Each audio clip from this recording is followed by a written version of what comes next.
Hello बच्चों, let's see the question. The question says let P a statement है if x is an integer and x square is even then x is even using the method of contrapositive prove that p is true. So हमें इस question में इस statement को prove करना है कंट्रापोजिटिव method की मदद से। सो फर्स्ट ऑफ ऑल हम समझ लेते हैं कि इस क्वेश्चन में हम क्या की कंसेप्ट यूज करने वाले हैं। बेसिकली हमें पता होना चाहिए कि कंट्रापोजिटिव का मतलब क्या होता है, आखिर कंट्रा पॉजिटिव स्टेटमेंट का मतलब क्या होता है। We should know about it before solving this question. इसके लिए हम एग्जांपल लेते हैं। लेट्स से कोई हमारा एक स्टेटमेंट है, लाइक एग्जांपल तो समझते हैं हम। एक स्टेटमेंट है पी जो कि पॉइंट कर रहा है किसकी तरफ, हमारा क्यू की तरफ, जो कि क्यू की तरफ पॉइंट कर रहा है। ये हमारा क्या है, दिस इज स्टेटमेंट। ये क्या है हमारा, ये है स्टेटमेंट। अब अगर हमसे कोई कहता है इसका कॉन्ट्रा पॉजिटिव स्टेटमेंट फॉर्म करो, तो कैसे करेंगे? हम कहेंगे निगेशन ऑफ क्यू इंप्लाई कर रहा है किसको, निगेशन ऑफ पी को। ये क्या फॉर्म होगा इसका, this will B Contra positive. ये क्या हो जाएगा हमारा, कॉन्ट्रा पॉजिटिव। ये कॉन्ट्रा पॉजिटिव।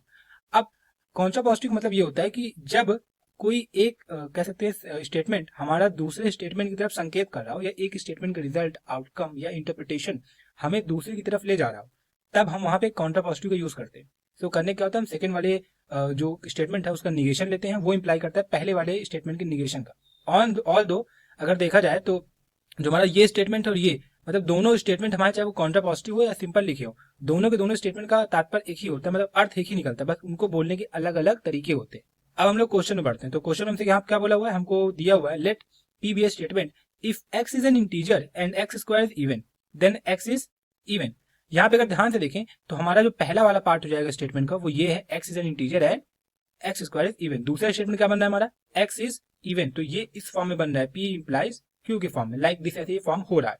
तो इसको सॉल्व करने के लिए हम क्या करेंगे, हम यहाँ पे स्टेटमेंट मानेंगे। सबसे पहले इसको हम पहला स्टेटमेंट क्या लेंगे, यहाँ पे लिखेंगे हम लोग, दिस विल बी, हम यहाँ पे स्टेटमेंट लिखेंगे सबसे पहले let P be a statement. वो क्या है, एक्स इज एन इंटीजर, यहाँ लिखेंगे एक्स इज एन, यहाँ पे लिखेंगे x is an integer and X square is even.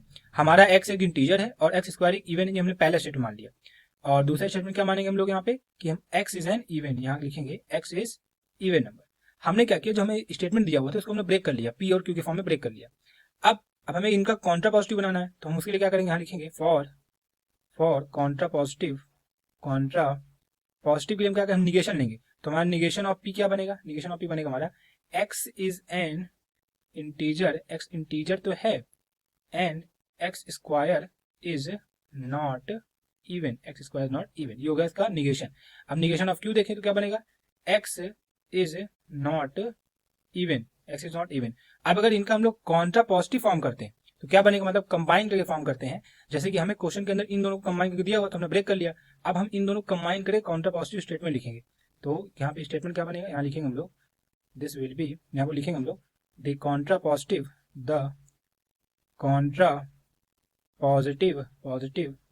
Statement. हमारा स्टेटमेंट क्या बनेगा यहाँ पे, contrapositive statement, this will be, यहाँ लिखेंगे हम लोग if X is an integer, if X is an integer and X square is not even then X is not even, X is not even.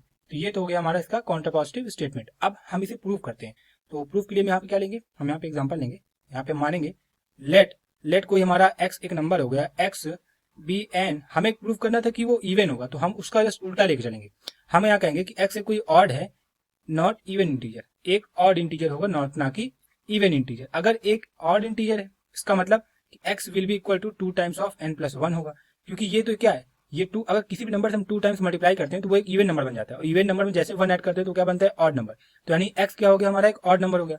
अगर x odd number हो गया तो यहाँ पे लिखेंगे हम लोग कि अगर x ऑड नंबर है तो इसका स्क्वायर करेंगे तो क्या बनेगा हमारा, this will be X square is equal to 2n+1 का होल स्क्वायर, जो कि हमारा क्या बनेगा, यहाँ से X square is equal to, ये बनेगा हमारा 4n स्क्वायर प्लस 4n+1।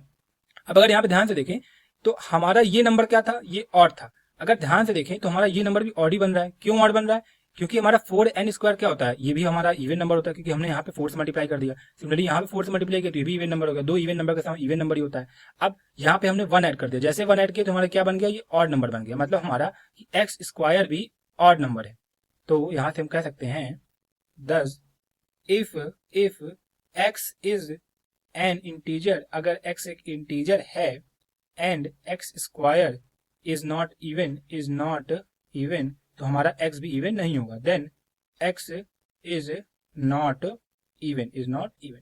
हमने बेसिकली हमने यहाँ पे क्या किया, अगर कोई नंबर इवन नहीं इसका मतलब ऑड होगा, तो हमने वही किया यहाँ पे कि वो बोला था कि इवन नहीं है तो हमने इसको ऑड मान के यहाँ पे चीजें दिखा दी कि अगर हमारा x यहाँ पे क्या बोल रहा है कि x स्क्वायर इवन नहीं है तो हमारा x भी इवन नहीं है, अगर इवन नहीं है इसका मतलब x स्क्वायर ऑड है तो हमारा x भी ऑड होगा। तो हमने वही वहां पे मतलब यहाँ पे हमने वही चीज प्रूफ के अंदर दिखा दी कि अगर हमारा x ऑड है तो हमारा x स्क्वायर भी ऑड ही बन रहा है। मतलब यहाँ क्या क्या किया हमने रिवर्स, मतलब जो मैं प्रूफ करने के लिए कहा था जस्ट हमने उसका अलग इंटरप्रिटेशन निकाल के इसको प्रूफ किया। तो यहाँ से हम लोग कह सकते हैं कि जो हमारा स्टेटमेंट हमने वो कंट्रा पॉजिटिव मेथड की मदद से प्रूव कर दिया। So we can say that so हम यहाँ कह सकते हैं कि hence we have proved the question using the key concept of contrapositive statement. I hope you have understood everything very well. Thank you and all the best.